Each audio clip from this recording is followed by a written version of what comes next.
Hello मित्रांनो, कसे आहात? छान आहात ना? तुम्हाला आमची कालची गोष्ट आवडली का? आता आज मी तुम्हाला जे आहे ते एक गोष्ट सांगणार आहे. त्या गोष्टीचं नाव आहे बिरबल की खिचडी. आता काय झालं माहितीये का? दिल्लीला एकदा खूप जोराची थंडी पडली. आता अकबर आणि बिरबल, अकबर हे बादशाह होते आणि बिरबल त्यांचे जे आहे ते मंत्री होते. हे दोघ जण अकबरच्या महालाच्या गॅलरीमध्ये उभे होते. त्यांनी पाहिलं की त्यांच्या महालाजवळ एक तलाव आहे. त्या तलावामध्ये पाणी खूपच थंड झालेलं होतं. तर अकबरनी सहज बिरबलला विचारलं की आपल्या राज्यामध्ये कोणी असा व्यक्ती असेल का जो रात्रभर या तलावामध्ये अशा थंडीमध्ये उभा राहू शकेल? तर बिरबल म्हणायला लागले की ठीक आहे, आपण दौंडी पिटवूया, कोणी असला तर येईल. मग बिरबलनी दौंडी पिटवली तर एक मनुष्य आला आणि त्यांनी येऊन म्हटलं की मी रात्रभर जे आहे या तलावामध्ये उभा राहून दाखवतो अशा थंडीमध्ये. तर अकबर म्हणाले ठीक आहे, मी तुला इनाम देईन.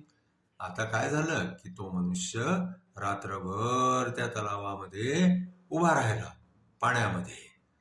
पण सकाळ झाल्यावरती जे आहे त्याला काहीच झालं नाही. तो व्यवस्थित होता. त्याला सर्दी खोकला झाला नाही, त्याला ताप आला नाही. तो बादशाहपाशी आला आणि म्हणाला की बादशाह, मी रात्रभर जे आहे ते तलावामध्ये उभा राहिलोय. आता मला तुम्ही इनाम द्या. तर बादशाह म्हणायला लागले की अरे, तू कसा काय असं झालं? तुला जरूर कुठं ना कुठं ना गरमी मिळाली असेल हे. तर बादशाह म्हणायला लागले की होऊ शकतं, आमच्या महालामध्ये जो दिवा जळत होता ना, त्या दिव्यामुळे तुला गरमी मिळाली आणि तू रात्रभर जे आहे ते तलावामध्ये उभा राहू शकला, म्हणून तुला काही इनाम बिनाम देत नाही, जा तू इथं. आता हे सगळं जे आहे ते बिरबलला माहिती पडलं. आता काय झालं की बिरबल जे आहे ते तिथं गायब होऊन गेले. आणखीन ते एका गावात चालले गेले. 5-7 दिवस बिरबल जे आहे ते अकबरला भेटलेच नाही. मग आता अकबर आणि बिरबल जे आहे ते चांगले मित्रही होते.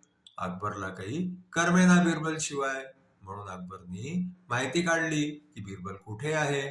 तर माहिती पडलं की बिरबल एका गावामध्ये जे आहे ते खिचडी बनवून राहिलेले आहे. बिरबलनी काय केलं की त्या गावामध्ये जाऊन त्यांनी 2-3 बांबू आणले आणि त्या बांबूंना वरती जे आहे ते खिचडीची हंडी टांगली. आणखीन खालती जे आहे ते बिरबल चारा जाळून राहिले होते. एक एक काडी करून चारा जाळून राहिले होते. आणखीन वरती खिचडीची हंडी टांगलेली होती. आता काय झालं की शिपायांनी जाऊन सांगितलं की त्या जवळच्या गावामध्ये जे आहे ते बिरबल खिचडी बनवतात ते.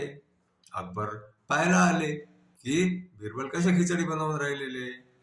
अकबरने येऊन पाहिलं की बिरबल जे आहे ते खालती एक एक काडी जाळून राहिलेले आणि खिचडीची हांडी वरती खूप वरती टांगलेली आहे.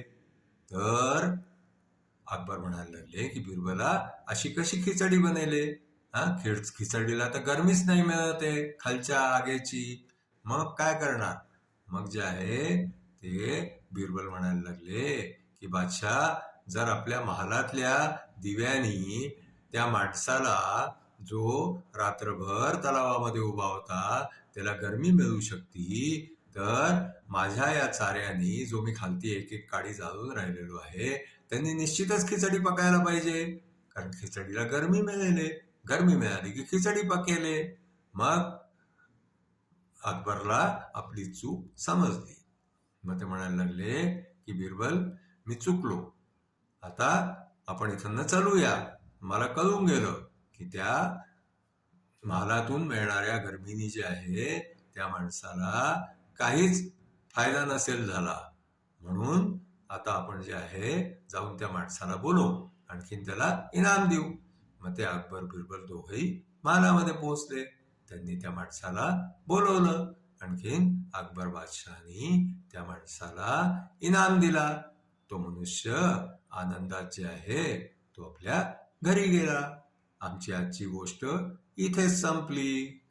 तुम्हाला गोष्ट आवडली असल्यास आमच्या चॅनलला लाईक करा, शेअर करा, सबस्क्राईब करा. Thank you.